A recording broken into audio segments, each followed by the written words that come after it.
حضرت بلال بن حارث کہتے ہیں میں نے بکری کو ذبح کیا، جیسی ذبح کیا تو میں کیا دیکھتا ہوں، بکری کی گردن تو ذبح ہو گئی، کٹ گئی، رگیں کٹ گئی، لیکن رگوں کے اندر سے ایک بوند بھی خون کا نہیں نکلا، ایک بوند بھی خون کا نہیں نکلا۔ وہ کہتے ہیں میں نے اس کو ذبح کیا، رونے لگ گیا، ہائے یہ کیسے دن آ گئے ہیں کہ زمین کے اوپر یہ حالات ہمارے اوپر اس طریقے سے کہ جانوروں کے نہ کھانے کی وجہ سے جسموں کا خون تک سوکھ گیا۔ روتے ہوئے اللہ کی طرف متوجہ ہوتے ہوئے پریشان حال زمین کے اوپر سر رکھا ہوا، وہ کہتے ہیں میرا جسم تھکا ہوا، میں تھکا ہوا، میرے اوپر اللہ کا خوف اتنا طاری ہو گیا، میں سو گیا، اسی حالت پہ میری آنکھ لگ گئی تو خواب میں محمد رسول اللہ صلی اللہ علیہ وسلم کی زیارت ہوتی ہے۔ نبی علیہ الصلوۃ والسلام فرماتے ہیں ابشر الحیات، کہ مبارک ہو تمہیں اپنے زندگی خوشحالی کی، اور پھر فرمایا کہ بلال اٹھو اور اٹھ کر جاؤ عمر کے پاس، عمر کو میرا سلام کہو، اور عمر سے کہو کہ کیا تم نے محمد رسول اللہ سے ایک عہد نہیں کیا تھا؟ کیا محمد رسول اللہ نے تم سے ایک عہد نہیں کیا تھا؟ کیا تم اس عہد کو بھول گئے؟ اور تم تو عہد کے پورا کرنے میں بہت سخت ہے، بہت پکے۔ پھر آگے فرمایا ان سے کہو کہ تم نے جو عہد کیا تھا اس عہد کے کرنے میں تم تو پکے ہیں، پھر کیا ہوا؟ آگے کہا ان سے کہو عقل سے کام لو، عقل سے کام لو، عقل سے کام لو۔ یہ صحابی کہتے ہیں میری آنکھ کھل گئی، میں جیسے تیسے اٹھا اور اٹھ کر فوراً حضرت عمر کے پاس دوڑتا ہوا گیا۔ حضرت عمر رضی اللہ تعالیٰ عنہ کے دروازے پر پہنچا اور وہاں کے ان کے قاصد سے کہا کہ جاؤ محمد رسول اللہ کے قاصد آئے ہیں، عمر سے کہو انہیں ملنا ہے۔ جیسی یہ آواز انہوں نے سنی کہ محمد رسول اللہ کے قاصد آئے، حضرت عمر خود دوڑتے ہوئے گھر سے باہر آئے اور باہر آ کر فرمایا کیا ہوا، کیا خبر لائے ہو؟ تو وہ حضرت بلال رضی اللہ تعالیٰ عنہ کہنے لگ گئے کہ میرے ساتھ محمد رسول اللہ صلی اللہ علیہ وسلم کا ایک پیغام ہے، انہوں نے پیغام سنوایا۔ جیسے انہوں نے پیغام سنا گھبرا گئے، پریشان ہو گئے، رونے لگ گئے، فوراً جو ہے اپنے آپ کو انہوں نے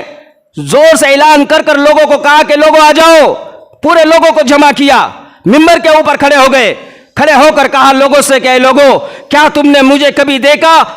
کہ کوئی مکروہ کام کرتے ہوئے، ناجائز کام کرتے ہوئے؟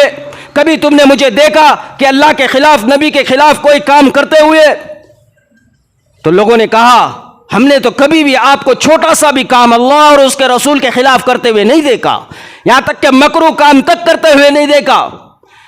تو پھر حضرت عمر رضی اللہ تعالیٰ نے وہ خواب سنایا اور کہا کہ میرے نبی محمد رسول اللہ کہہ رہے ہیں کہ عقل سے کام لو، عقل سے کام لو۔ یہ کیا بات ہے؟ میرے نبی محمد رسول اللہ کہہ رہے ہیں کہ جو عہد کیا تھا اس عہد کو تم پورا کر نہیں پا رہے، کیا بات ہے؟ تو صحاباؤں نے جب یہ پوری حالت اس خواب کی سنی تو انہوں نے کہا حضرت عمر رضی اللہ تعالیٰ عنہ سے کہ عمر، اس کی تو ایک ہی وجہ اور ایک ہی وجہ نظر آتی ہے، اور وہ یہ ہے کہ جس وقت قحط گرا، جس وقت حالات آئے، جس وقت زمین پر پریشانیاں اور مصیبتیں نظر آئی، جب لوگ اور انسان تڑپنے لگ گئے، تو اس وقت اللہ کا حکم کیا ہے؟ اس وقت جب انسان زمین کے اوپر بیزار اور پریشان ہو قحط کی وجہ سے، بھوک کی وجہ سے، پانی کی وجہ سے، تو اس وقت اللہ کا حکم کیا ہے؟ اللہ کا حکم یہ ہے کہ استسقا، اللہ سے مانگے، پانی کو اللہ سے مانگے، لیکن تم نے اس کے بالمقابل کیا کیا؟ تم نے اپنے گورنر حضرت عمرو بن عاص سے اناج کو مانگا۔ جیسی یہ بات سنی حضرت عمر رضی اللہ تعالیٰ دھاڑے مار کر رونے لگ گئے، کہا ہاں مجھ سے یہ غلطی ہو گئی، مجھ سے یہ غلطی ہو گئی، ہمارے حالات، ہمارے مصیبتیں اور ہماری پریشانیاں، ہم پر جو قحط آسمانی اترا ہے اس کی وجہ سے ہم نے فوراً مخلوق کی طرف اپنی نسبت کو جوڑا۔ ہمیں تو یہاں یہی چاہیے تھا کہ استسقا، پانی کو ہم اللہ سے مانگے۔ حضرت عمر رضی اللہ تعالیٰ نے کہا لوگوں آ جاؤ، پورے لوگوں کو حضرت عمر رضی اللہ تعالیٰ نے جمع کیا، جمع کر کر سب کے سامنے اپنے آپ کو حاضر کیا، اور حاضر کر کر اللہ کے سامنے انہوں نے دعا کی، اللہ کے سامنے ہاتھ کو اٹھایا، اور اللہ کے سامنے جب دعا کرنے لگ گئے حضرت عمر رضی اللہ تعالیٰ اتنے بڑے عمر، نبی علیہ السلام کہنے لگ گئے میرے بعد کوئی نبی ہوتا تو عمر ہوتا۔ وہ عمر رونے لگ گئے اور اپنے ذات کا وسیلہ دے کر دعا کو نہیں مانگا، وہاں جب ہاتھ کو اٹھایا اللہ کے سامنے، جب اپنی زبان کو کھولا تو کہا یا اللہ، حضرت عباس رضی اللہ تعالیٰ عنہ کے صدقے ہماری دعا کو قبول کرو۔ حضرت عباس رضی اللہ تعالیٰ عنہ کے وسیلے سے انہوں نے دعا کو مانگا. لوگ کہتے یہ رو رہے تھے, آنکھ سے پانی ٹپک رہا تھا, ہاتھ اٹھے ہوئے تھے. حضرت عباس رضی اللہ تعالیٰ عنہ موجود تھے, سارے لوگ بیٹھے ہوئے تھے. حضرت عمر کے حال کو دیکھ کر پریشان تھے. اللہ کی طرف سب کے دل جڑے ہوئے تھے. اللہ سے لوگ سب کے سب پانی کو مانگ رہے تھے. جب ان لوگوں نے اللہ کے سامنے ہاتھ کو اٹھایا تو فرمایا ابھی دعا ختم ہی نہ ہوئی تھی کہ سروں کے اوپر ہم نے دیکھا کہ ایک بادل بہت بڑا آ گیا. ایسا بادل آیا جو چوٹی کی طرح نظر آ رہا تھا, لیکن جب اتنا بڑا ہو گیا کہ اللہ کی قدرت کی ابھی دعا پوری بھی نہ ہوئی تھی, اس سے پہلے وہ بادل پھٹ گیا اور بادل سے پانی اتنا بہنے لگ گیا کہ زمین سیراب ہو گئی.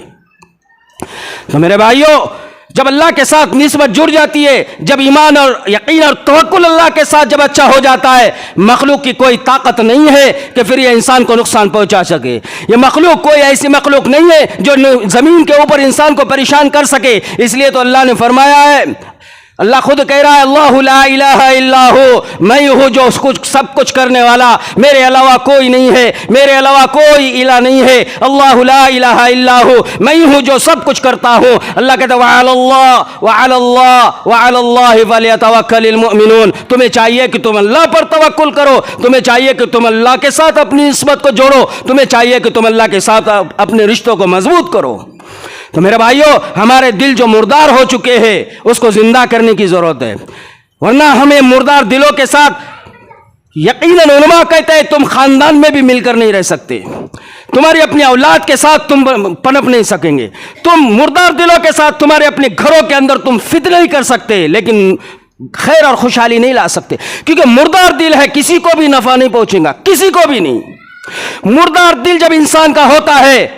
اس کے اپنے پرائے بھی اس سے محروم ہو جاتے ہیں, تو مخلوق کو اس کو نفع اس سے ذرہ برابر بھی نہیں مل سکتا, اس کے اپنے اعلی اولاد کو اس سے نفع نہیں مل سکتا. یہ مردار دلوں کی کیفیت یہ ہوتی ہے کہ انسان کا جسم کا ایک ایک پرزہ اللہ کی بغاوت کے ساتھ شروع ہو جاتا ہے, ہر کام اللہ کی بغاوت کے ساتھ اس کی ابتدا ہوتی ہے. مردہ دلوں کو زندہ کرنے کے لیے اللہ کا ذکر, اللہ کی تعریف, اللہ کی حمد, اللہ کا نام, اللہ کے ساتھ اپنی نسبت کو اس طریقے سے جوڑے کہ ہمارا دل ہر وقت اللہ اللہ کرے, ہماری زبان ہر وقت اللہ اللہ کرے, انفرادی ہو اجتماعی ہو, یہ کہے کہ میرا رب میرے ساتھ ہے,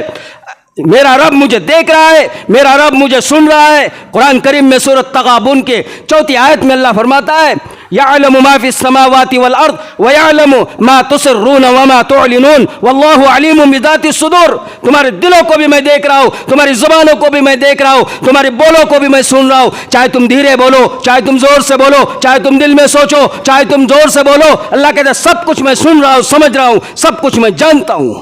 بذات الصدور. تو اللہ جب سب کچھ دیکھ رہا ہے, سن رہا ہے, سمجھ رہا ہے, تو پھر ہم اپنے آپ کو کیوں عقل مند بنا کر چلے, اللہ کے خلاف کیوں اپنے آپ کو چلائے, اپنی زبان کو, اپنے دل دماغ کو اللہ کے خلاف کیوں لگائے. جب یہ سب کچھ ہوگا زمین پر پھر وہ ہوگا جو ہم تم نہیں سوچ سکتے, زمین پر وہ فتنے پیدا ہوگے پھر ہم تم وہ نہیں سوچ سکتے, زمین کے اوپر وہ غیبی طاقتیں جو ہمارے ساتھ ہونا چاہیے تھا وہ نظر نہیں آئے گے, آتی ہوئی طاقتیں بھی ہمارے خلاف ہو جائے گی, آتے ہوئے لوگ بھی ہمارے خلاف ہو جائے گے,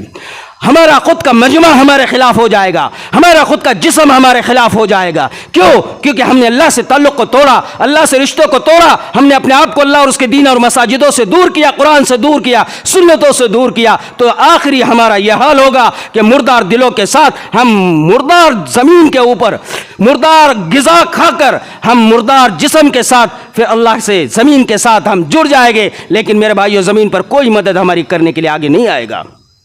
اس لیے میرے بھائیوں اللہ پاک سے دعا ہے کہ اللہ پاک ہمیں صحیح معنی میں ایمان والا بنائے. قرآن کہتا ہے فآمنوا باللہ ورسولہ والنور الذی انزلنا واللہ بما تعملون خبیر. اس کے مطابق اللہ ہمیں ایمان لانے کی توفیق عطا فرمائے, اللہ پر, اس کے رسول پر, قرآن پر, دین پر صحیح معنی میں اللہ ہمیں حقیقت والا مسلمان بنائے, ایمان والا بنائے, اعمال والا بنائے, تقوی والا بنائے, نیک اور صالح اور متقی اور پرہیزگار بنائے. اللہ پاک موت تک اسی پر قائم دائم رکھے اور ایمان پر موت ہم سب کو اللہ عطا فرمائے. وآخر دعوانا الحمدللہ رب العالمین. استغفر اللہ من کل ذنب.